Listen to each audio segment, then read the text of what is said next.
최신 뇌 연구를 통한 불안, 공황 극복법. 어느 날 갑자기 공황이 찾아왔다. 클라우스 베른하르트 지음, 이미호 곰김. 만약에 여러분들도 공황이나 어떤 불안장애 이런 걸로 힘들어하거나 고통스럽다면, 그리고 지금까지의 치료법이 전부 효과가 없었다면 꼭 이 책을 한 번만 꼭 읽어보셨으면 좋겠습니다. 저도 굉장히 많이 도움을 받았고 실제로도 굉장히 많이 좋아지는 걸 느꼈습니다. 이 책의 작가에 의하면 프로이트의 연구를 근거로 한 지금까지의 모든 불안 증세, 공황 증세에 대한 치료법이 다 잘못되었다고 합니다. 이 글을 쓴 클라우스 베른하르트라는 작가는 베를린에서 정신병원을 운영하고 있고 진료실에 불안장애로 찾아오는 수많은 사람들을 만나고 치료한 경험을 토대로 이 책을 완성했습니다. 독일에는 현재 1200만 명이 그 이상이 공포증을 앓고 있다고 합니다. 그리고 그 가운데 200만 명 이상이 반복적인 공황장애로 고통받고 있는데요. 이분은 이렇게 연구를 하고 최신 뇌 과학이 어떻게 바뀌었는지에 따라서 치료법을 바꿨더니 공황과 공포를 앓고 있는 사람들을 정상적인 삶으로 돌려놓았는데요. 오늘 제가 이야기해드리고 싶은 부분은 그러면 지금까지의 표준 치료법, 공황이나 공포심을 치료하는 그런 치료법이 왜 효과가 없었는지, 왜 그런 것들은 공포를 더 강화시켰는지, 나의 그런 증상들을 더 나쁘게 만들어 놓은 이유는 무엇인지 그 부분에 대해 읽어드릴게요. 페이지 102부터 시작합니다. 1970년에서 1990년대에 밝혀진 뇌에 관한 많은 사실들이 오늘날 잘못된 것으로 증명되었습니다. 그런데도 그 당시에 혹은 그 이전에 개발된 치료법이 현재까지 표준 치료법으로 이용되고 있습니다. 수년 동안 심리치료를 받았는데도 두려움과 공포로 공포스러워하는 사람이 여전히 많은 게 전혀 놀랍지 않은 것은 바로 이것 때문입니다. 1990년대 중반까지만 해도 성인의 뇌는 크게 변하지 않는다고 봤습니다.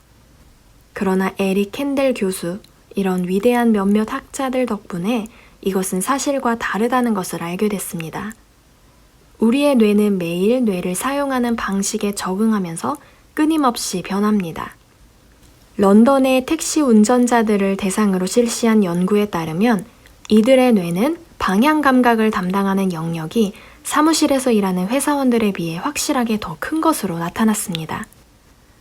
독일에서 공포 때문에 병원을 방문한 환자들에게 적용하는 모든 심리치료법은 뇌가 변할 수 있다는 것을 인정하지 않았던 시대에 만들어졌습니다. 이런 치료법은 대부분 30년에서 60년 전에 정립되었고요. 정신분석이 적용된 지는 120년도 더 넘었습니다. 지금까지 전해 내려오는 모든 심리치료법은 우리가 성장하면 뇌가 어느 정도 완성된다는 생각을 바탕으로 하고 있습니다. 특정한 나이가 되면 뇌는 더 이상 변할 수 없다고 보는 것입니다. 그렇다면 지금까지 시행해온 기존 치료 과정들이 과연 얼마나 성공을 거뒀을까요? 물이 꽁꽁 얼어있는 모습만 아는 보트 제작자가 여러 가지 보트를 만들었다고 칩시다. 여름이 와서 얼음이 갑자기 녹았을 때 그가 만든 배가 물에서 잘 움직일까요? 특정 부위가 눈에 띄게 발달한 택시 운전자의 뇌처럼 당신의 뇌도 매일 어떻게 이용하느냐에 따라 달라질 수 있습니다. 수년 동안 걱정만 하다 보니 무슨 일이 생기면 칭찬보다는 비판을 먼저 하게 되지는 않았나요? 어렸을 때부터 결과에 실망하지 않으려는 생각이 과시적 비관주의를 만들어내지는 않았을까요? 그렇다면 당신의 뇌는 기회보다 문제를 훨씬 더 잘 발견하게 된 것입니다.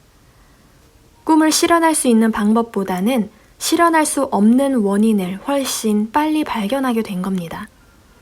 그러나 이 세상의 해결책보다 문제가 더 많다고 하기는 어렵습니다. 당신의 뇌가 하나의 면만 보고 다른 것은 간과하는 방식으로 훈련되어 있는 까닭에 그렇게 느끼는 것 뿐입니다. 충분히 오랫동안 공포에 훈련된 뇌는 언젠가 반드시 공황을 겪거나 우울증에 빠집니다. 그런데 뇌를 공포와 두려움이라는 방향으로 훈련할 수 있다면 경쾌함과 기쁨이라는 방향으로도 훈련할 수 있지 않을까요? 실제로 몇 주 동안 훈련하면 이렇게 방향을 전환할 수 있습니다. 뇌 연구가들은 이렇게 말합니다. 함께 신호를 발사하는 뉴런들은 서로 연결되어 있다. 바로 시냅스를 통해 뉴런들은 서로 연결되어 있습니다. 새롭게 개발된 심리 훈련을 통해 시냅스들로 하여금 긍정적인 정보의 신호를 발사하게 만들 수 있습니다. 그러면 서로 연결된 시냅스들을 통해 당신의 뇌에 긍정적인 자료들로 이루어진 새로운 길이 생겨나게 됩니다. 이렇듯 새로 생긴 시냅스 길이 강력해질수록 긍정적인 생각은 더 자주 하게 되고 두려움에 가득 찬 생각들은 점차 줄어듭니다. 3주 동안 걱정보다 긍정적인 생각을 더 많이 하면 당신의 몸은 당신이 공포를 적극적으로 극복해내도록 돕기 시작합니다. 이때부터 세포가 갱신하는 법칙은 당신을 반대하는 방향이 아니라 위해주는 방향으로 작동합니다. 뇌 연구가들 사이에서 인기 있는 또 다른 말이 있습니다. 사용하거나 잃어버려라. Use it or lose it.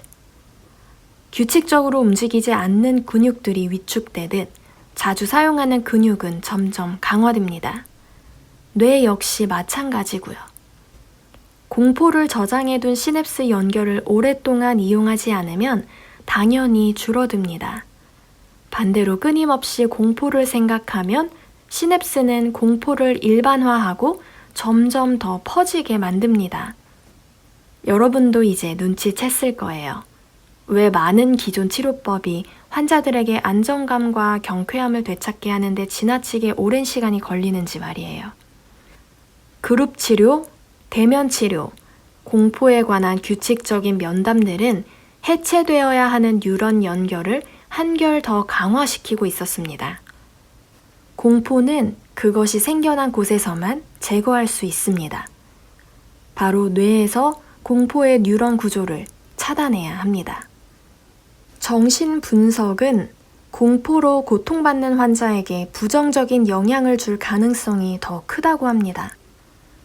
정신분석에서는 어린 시절을 철저히 파헤치는데 이는 오로지 어린 시절의 트라우마가 무엇인지 발견하기 위해서입니다. 정신분석에서는 우리가 어른이 되어서 이런저런 심리적 문제를 느끼는 원인이 바로 어린 시절의 트라우마에 있다고 봅니다. 내면아이라고도 하는 바로 그것인데요. 물론 어린 시절의 경험이 성격을 형성하는 바탕이 되는 것과 우리 삶에 영향을 준다는 사실을 부정하려는 것은 아니지만 이게 그렇게 우리가 믿어왔던 것만큼 중요한 내용은 아니라고 합니다. 우리의 유전자, 성장한 뒤의 사회 환경, 우리가 어머니 뱃속에서 받은 모든 것도 어린 시절의 경험만큼이나 중요합니다. 오늘날 밝혀진 사실에 따르면 이런 4가지 요소 중에 그러니까 우리의 유전자, 성장한 뒤의 사회 환경, 우리가 어머니 뱃속에서 받은 것들, 그리고 우리의 어린 시절의 기억, 이런 것들 중에서 적어도 2가지가 부정적으로 작용해야지만 훗날 어른이 된 우리의 삶에 어떤 결과를 초래할 수 있다고 합니다. 그러니까 이게 어떤 요소들은 긍정적이고 어떤 요소들은 부정적이지만 그 중에서 긍정적인 요소가 있었다면 충분히 극복 가능하고 내면아이에 상처가 있었다고 하더라도 충분히 그것들을 다시 좋게 바꿔낼 수 있는 힘이 있다는 겁니다. 그게 예를 들면 너무 내 마음을 잘 알아주는 할머니가 될 수도 있고 이모가 될 수도 있고 친구가 될 수도 있습니다. 어쨌든 이런 모든 정신 분석은 이런 결론을 내린다고 합니다. 당신 부모님이 잘못했어요. 근데 이런 말이 진정 도움이 될까요? 저도 물론 전문적으로 받아본 적은 없지만 여러 가지 심리 치유, 내면아이 발견하고 치유해주기 이런 책들을 읽으면서 아, 이게 다 부모님으로부터 온 것들이구나. 이런 상처들이 다 부모님한테서 내가 어렸을 때 기억하지 못했지만 알게 모르게 조금씩 축적되어 왔던 게 이제 와서 터지는구나. 이렇게 제가 깨달았다고 생각을 했는데요. 이런 말이 실질적으로 우리가 공황을 극복하거나 공포심을 극복하는 데 도움이 되지는 않는다고 합니다. 그리고 이런 정신분석의 논리를 그대로 적용하면 당신의 부모님 역시 변명거리가 있습니다. 왜냐하면 그들의 부모님, 그러니까 우리의 할머니, 할아버지가 잘못했으니까 우리의 부모님도 똑같이 그렇게 반복을 하는 거겠죠. 이런 식으로 점점 한 세대씩 올라가다 보면 삶에 대한 책임은 낙원에 살던 최초의 조상에게까지 거슬러 올라갈 수 있습니다. 그래서 유감스럽게도 이런 방법은, 그러니까 어린 시절의 상처를 파헤치는 행동들, 내가 어렸을 때 어떤 아픔이 있었는지 그런 거를 막 억지로 기억해내고 그런 것들은 문제를 해결하는 데에 전혀 도움이 되지 않는다고 합니다. 이 박사에 의하면 그렇다고 해서 심리학자들이 이뤄낸 업적을 깎아내리려는 건 아니고요. 분명히 옛날에 125년 전에는 인간 정신에 관한 이런 생각을 고안해내서 정신분석학의 기초를 닦은 훌륭한 인물들은 맞지만 지금 시대가 많이 변했고 또 너무나 좋은 최신의 어떤 뇌과학 기술들과 새로운 연구법들이 많이 생겨났는데 그렇게 낡은 치료 방식을 사용하는 심리치료사들에게 치료를 받으면 그렇게 만족할 만한 결과가 나오기는 어려운 것이 당연합니다. 저도 이런 심리 관련된 책들을 굉장히 많이 읽는데요. 무엇보다 긍정적인 생각을 하는 게 제일 중요하다고 생각을 합니다. 사람들은 가만히 있으면 계속 부정적인 사고로 하는 패턴이 습관이 돼 있기 때문에 그걸 우리가 의식적으로 긍정적으로 돌리지 않으면 알아서 저절로 내가 긍정적인 사람이 되기는 어렵더라고요.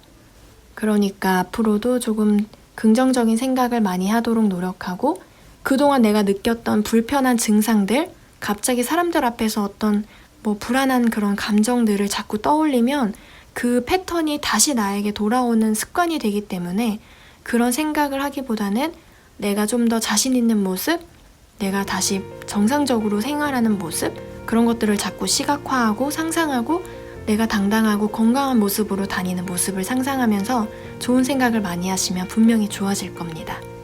여기에는 오감을 활용한 치료하는 방법도 있고 어떤 그런 시냅스의 부정적인 패턴을 차단하고 긍정적인 걸로 바꿔나가기 위해서는 우리가 좀 더 긍정적으로 생각하는 거, 그 다음에 좋은 내용을 많이 습득하고 부정적인 건 최대한 차단하는 거, 여러 가지 방법들이 나오는데요. 자신에게 좀 더 맞는 방법이 있기 때문에 꼭 이 책을 읽어보셔서 만약에 이런 것들로 괴로워하는 분들이 계시다면, 그리고 치료를 했는데도 불구하고 증상이 호전되지 않는다면 마지막으로 지푸라기라도 잡는 심정으로 이 책을 읽고 도움을 꼭 받으셔서 증상이 많이 호전되기를 바랍니다. 오늘도 제 영상이 도움이 되셨기를 바라고요. 특히나 오늘은 더더욱 이 영상이 좀 많은 분들에게 도움이 되셨으면 하는 마음입니다. 그럼 다음 영상에서 뵙겠습니다. 감사합니다.